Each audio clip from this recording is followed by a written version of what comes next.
Okay, the face of Anantnag terror attack, Lashkar terrorist Ismail has now been unmasked. In fact, the man on your screen that we're just going to be showing you is Ismail, the Lashkar commander for the south of Kashmir. Sources believe that he is the one who has been quite active in Kashmir for the last 3 years. And sources also say that Ismail, along with 3 others, were behind the attack that was made wherein militants attacked the bus carrying the Amarnath pilgrims. Intelligence sources said 3 to 5 Lashkar-e-Taiba terrorists were involved in the terrorist attack on the Amarnath Yatra attack last night. The attack also comes days after Lashkar-e-Taiba's founder Hafiz Saeed's brother-in-law and second-in-command of Jamaat al-Dawa, Abdul Rahman Makki, exhorted attacks targeting Amarnath pilgrims and the Amarnath Yatra as well. Remember, there was intelligence input of just how the Amarnath Yatra was a terror target.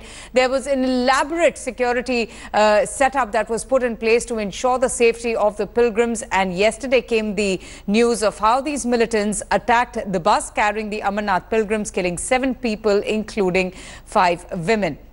The incident taking place at the Srinagar-Jammu National Highway. But the big news right now is that the police in Kashmir have claimed that the terror group that was involved in the attack was the Lashkar-e-Taiba. In fact, let's just play out, that the statement that was made of how these terrorists, of how Makki, in fact, claimed that there will be attacks on the Amarnath Yatra and how pilgrims will be attacked as well. इन मंदिरों को, रामों, घनश्यामों, हनुमानों को, इन गंदे शिरकिया तसव्वुरात को, मुअतक़दात को भारत की धरती से मिटाकर उसको मुस्लिम हिंदुस्तान में बदलना है। ये ही पैगाम है, आपके नाम है। Okay, let's go straight across now to Sudhi Ranjan Sen for more details and updates. Sudhi, just tell us now, as far as those very important meetings that have been called by the Home Minister and also the Chief Minister in Jammu and Kashmir, what else can we expect? Because, several questions are now being raised on the kind of lapses in the security setup that one is getting to hear of.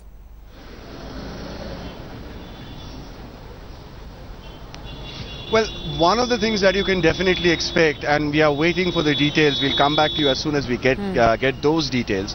One of the things that we can expect is a tightening of the security.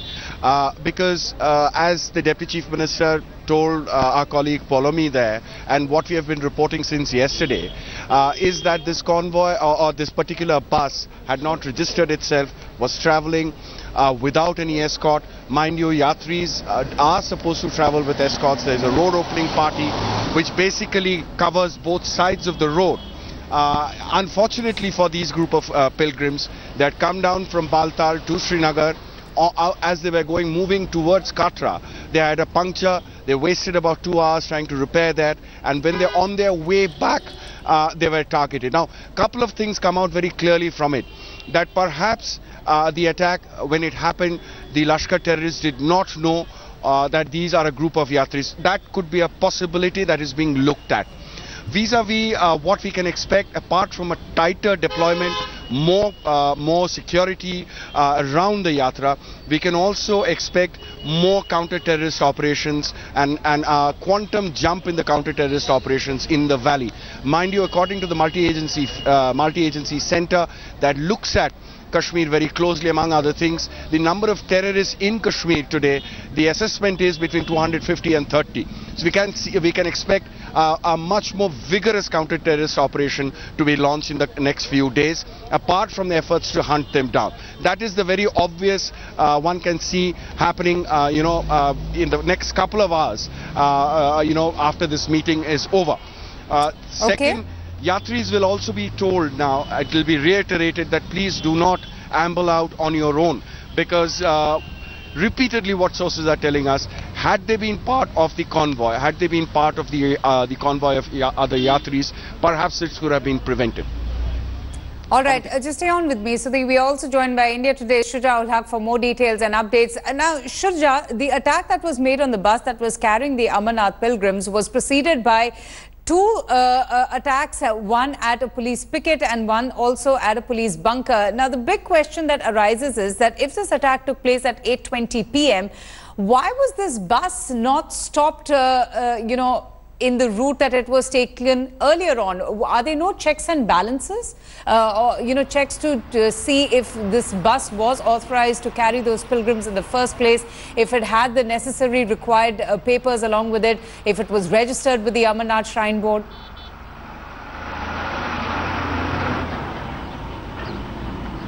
Well, yes, those are the questions that still remain unanswered. Unfortunately for this bus, when they left from Srinagar, they actually had completed their pilgrimage 2 days back. They, however, had decided to go for sightseeing in Srinagar and then come back. After doing that, they left Srinagar at around 5, and it was around 7 that they had a flat tire. The bus had to stop for quite some time in a place called Bijbehara, which is just about a few kilometers, ahead of where I am standing right now. And that really caused the delay. That's what we are given to understand. The moment that they mended the tire and it started flying again, and at around 8:20 when they reached this spot, this action was already happening. The firing had already started at the Naka, and then the militants, at this spot fired on a police vehicle.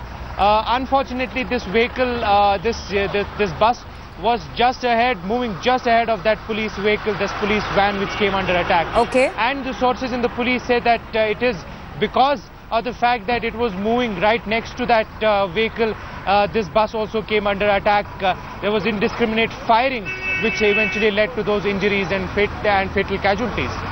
Just stay on with me. Bharatiya Janata Party General Secretary Ram Madhav has also reacted. He's also in charge of the affairs of the state of Jammu and Kashmir. Shuja al-Haq is joining us and has been in fact continuously giving us all the updates and the information about this dastardly and cowardly attacks on unarmed Amarnath pilgrims who were travelling in that bus. Shuja, now just tell us who is possibly behind this attack? Any one person that the police in Kashmir are suspecting to be behind the attack? We believe that the Lashkar-e-Taiba is believed to be behind this latest attack on the Amarnath pilgrims, with the mastermind being Abu Ismail. Tell us more.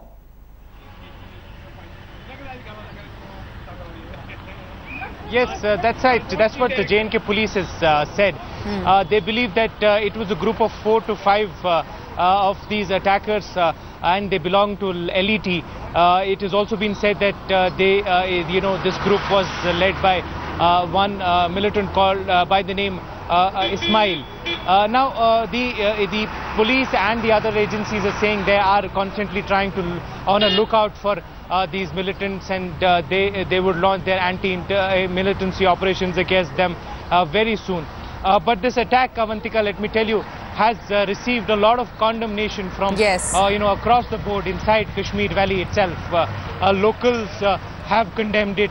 People who are on either side of the political spectrum have condemned it. In fact, separatist parties have come out in condemnation against this act. This is for the first time that such a dastardly act has taken place against yatris in many decades in Kashmir Valley. So understandably, people are pained and hurt looking at how innocents came under attack and became the target of this violence. Absolutely, absolutely. And political leaders and parties, as you rightly mentioned, have reacted to the attack. They have condemned the action of the perpetrators, and these are, political leaders across party lines. Shuja, just tell me something. What about the meeting that has been called by the Chief Minister and the Governor? Tell us a little bit more. And now, what precautions will be taken for the remaining part of the Amarnath Yatra, and what kind of security is going to be provided to the other pilgrims?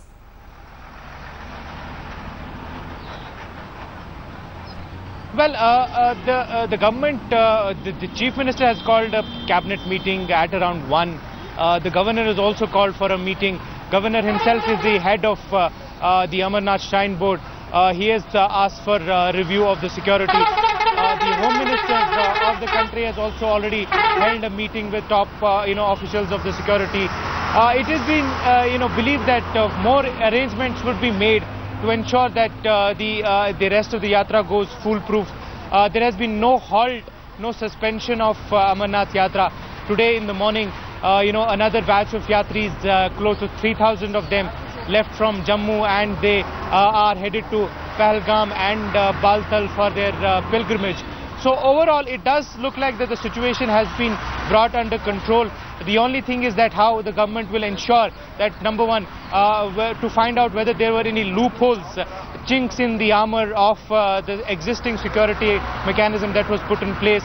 And number two, how will they sort of make it even more foolproof? We are already seeing more deployments of troops on the ground on the stretches of this national highway, which is anyway a very sensitive road link for Kashmir. So all these steps are already being seen on the ground, but we'll have to still wait and see whether the government wants to put in something extra, something special. Tell me something, these buses which ferry the Amarnath pilgrims, how are these buses attached to the pilgrims? How is the entire preparation done by the Amarnath Shrine Board? Where do these pilgrims take these buses from? I believe that this particular bus was a private one. It did not really have the necessary papers and registration, and did not even have the standard police escort as well. But will there be now a conscious check by the security forces and by the state government to ensure that all the buses that the Amarnath pilgrims are travelling in are safe and are foolproof?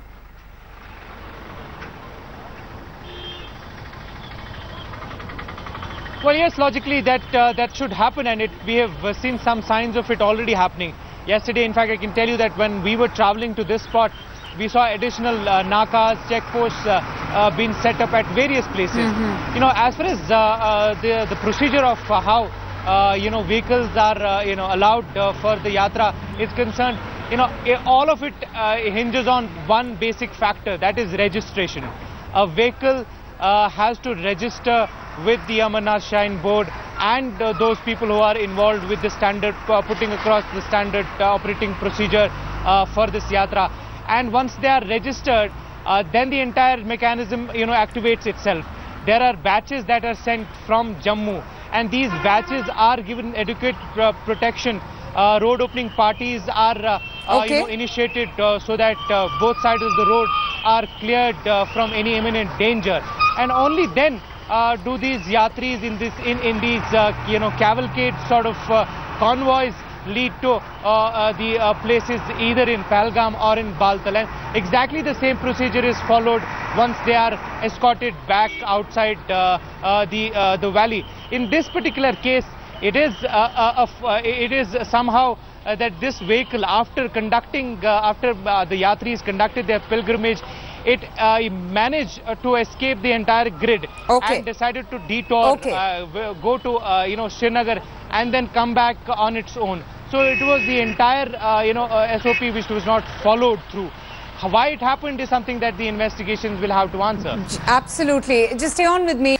Well, this is undoubtedly one of the worst terror strikes in the Kashmir Valley in the last so many years. And this barbaric attack on the unarmed, innocent Amarnath pilgrims is something that has been condoned by political leaders, by, people across the country. And among those killed were Surekha Patel and Lakshmi Ben Patel. They were seated on that ill-fated bus which was attacked by the terrorists. India Today also reaches out to the victim's family. We have a few reactions as well. Let's listen in. अभी मेरे को कल रात से आतंकवादी हमला हुआ तो न्यूज़ देखा, तो उसके बाद में मेरे को पता चला कि ऐसा हुआ है अमरनाथ। अभी अमरनाथ में हुआ तो वो लोग यात्रा पे दर्शन करके रिटर्न आ रहे थे, तभी आतंकवादी हमला हो गया। तो हम लोग न्यूज़ पे देखा, फिर उसके बाद में 12:30-1 बजे वही बस में मेरी मम्मी भी थी, उसमें से व्हाट्सएप से फोटो आया, लिस्ट आया, तो कंफर्म किया कि इसमें ही पक्का है मेरी mummy. Okay, with that, we're heading into a short break. Stay tuned. I'll be back with lots more news and updates on the barbaric Amarnath attack and how the very innocent and unarmed pilgrims came under the attack by these terrorists. Stay tuned. We'll be right back. Welcome back. Well, despite the Amarnath pilgrims being attacked, despite the tragic loss of 7 innocent pilgrims, the remaining Amarnath pilgrims remain undeterred. In fact, they feel that no act of terror can shake their faith. India Today's Ashraf Vani, in fact, even got a chance to speak to some local residents and businessmen in the Amarnath base camp just to understand how important is this yatra for their livelihood as well. आप मुझे ये बताइए, आप दूर दूर से आते हैं इस अमरनाथ यात्रा में 4 पैसे कमाने के लिए। जो लोग आते हैं तो क्या साल भर उनके कमाई का यही जरिया होता है? एक साल भर हम इसी कमाई के खाने के लिए अपना बाल बच्चों को पालते हैं।